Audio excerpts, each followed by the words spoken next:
ake sithinte indaba yesithunywa sokusebenza umuntu kaNkuluNkulu.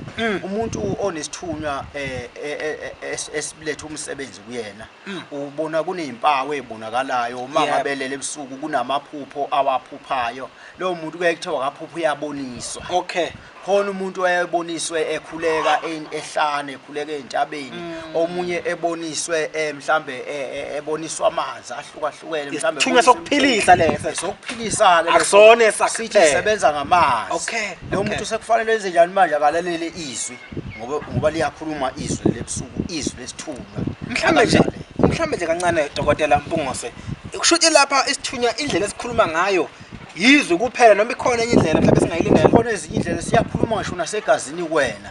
Ngale ukuthi uzizwe. Ngale ukuthi uzizwe. Siyakhuluma ngisho nakuwena emzimbeni kuwena egazini. Uzwe ukuthi hayi sekukhona izwi ke sekufanele ngililalele. Mase uthatha ulalela bese uyayibona ngempela lento ukuthi khona mhlambe makukhona intembe ezokwehleka uqala uzoshiwa igazi. Uze usengathi ushiwa igazi uma uyilalela lento lena ngihamba kube sengathi khona into ozoyizwa. Ingakhulumanga uyizwa nje. Ingakhulumanga uyizwa nje kuwena noma ingehlanga kuwena noma mhlambe yefi kodwa uzwe ukuthi khona into ezokwehla ezokwenzeka noma yenzakalayo. Kodwa ngokuhamba kwesikhathi bese uyayizwa lento isixoxo kuthiwa khona into eyenzekile. Lokho kukhomba khona ukuthi hayi isithunywa sikhuluma ngendlela eziningi. Siyakhuluma ngezwi likamoya. Khona izwi likamoya. Izwi likamoya ke likhuluma nje emoyeni ke lisebenza ke kumuntu ke osemukele umsebenzi wasi isithunywa lesi esiphethe amandla. Liyakhuluma ke izwi likamoya likhuluma nje emoyeni, likhuluma nje izwi njengoba ngithi kwakhuluma umuntu mina kimikilele ebusuku izikhathi zaze zaba u5 ethi umuntu hamba gijima umhlaba wonke hamba ukhulekela abantu. Ngaliziba lokho ngagcina ngabe sengililalela izwi ngabe sengikhuluma nje uba kumanje ngiyagijima umhlaba wonke ngifikela kulowo ngifike kuleyo ndawo uma ngifuna ukusiza abantu kuleyo ndawo ngifuna ukukhulekela abantu ngifikele kulowo muzi okhethwe isithunywa ukuthi wona engafika ngifike ngiphosele wona ngisindisa okhethwe uNkulunkulu nalowo okhethwe uNkulunkulu nezidalwa zakhona enhlahla kumuzi ke osuke ukhethwe uNkulunkulu kuba ngifikele kuwona ngoba manje nkathi ngifike kuwona vele angizukusindisa abantu bangaphandle ngaqalanga ngabo basekhaya. Sindi umphakathi. Ngizoqala mina ngisindise bona abasekhaya ngiveze ngeyinkinga zabo mangimele ukuthi ngibageze bonke. Ngoba nje oba sithema ngabe sibuyela eqaleni. Sithena sikhuluma ngomsebenzi wokuthandaza ukuthi ubaleke kakhulu, ujule kakhulu. Abantu bayagula, bagula ngendlela ezahlukahlukene. Baneyinkinga abantu. Khona baguliswa izinkinga zakubo.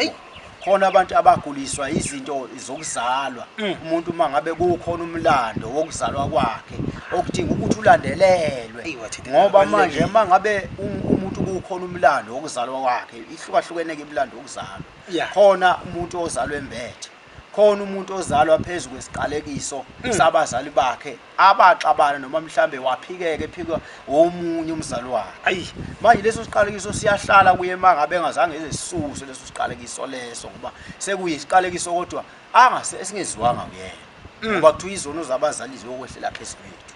Manje umsebenzi wokuthandaza ubaluleka kakhulu, umsebenzi wokuphilisa abantu kuba bagula ngendlela ezahlukahlukene. Abanye bayathakathwa, abanye bayathunyelelwa ngazo zonke izinto lezi. Ungayicabanga. Uyayethi uNkulunkulu mangithandaza kuye ukuthi mangabe ngibiza abantu mhlambe kuthiwa nginomkhuleko mhlambe ohlanganisa abantu abaningi ngiye ngithunywe ngisho nasezikoleni kuthiwa ahamba esikoleni esithile kusuke egulwa ke leso sikole mangithunywa kusona. Noma kuthiwa ahamba emzini othile kusuke egulwa kulowo muzi mangithunywa kuwona.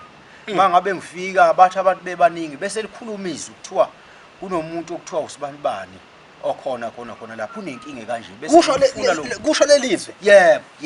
Bese ngifuna lo muntu ngimthola. Kunjalo Nkosi yami. Lelizwe leli ilona likutshela noma athi umuntu ufika esigodlweni ukuthi lo muntu unenkinga kanje nje. Ilonazo mfowethu elikulawulayo ngoba uyabona mangabe kukhulunywa ngokusebenza makhulunywa ngomoya khona into okuthiwa imimoya uyabona.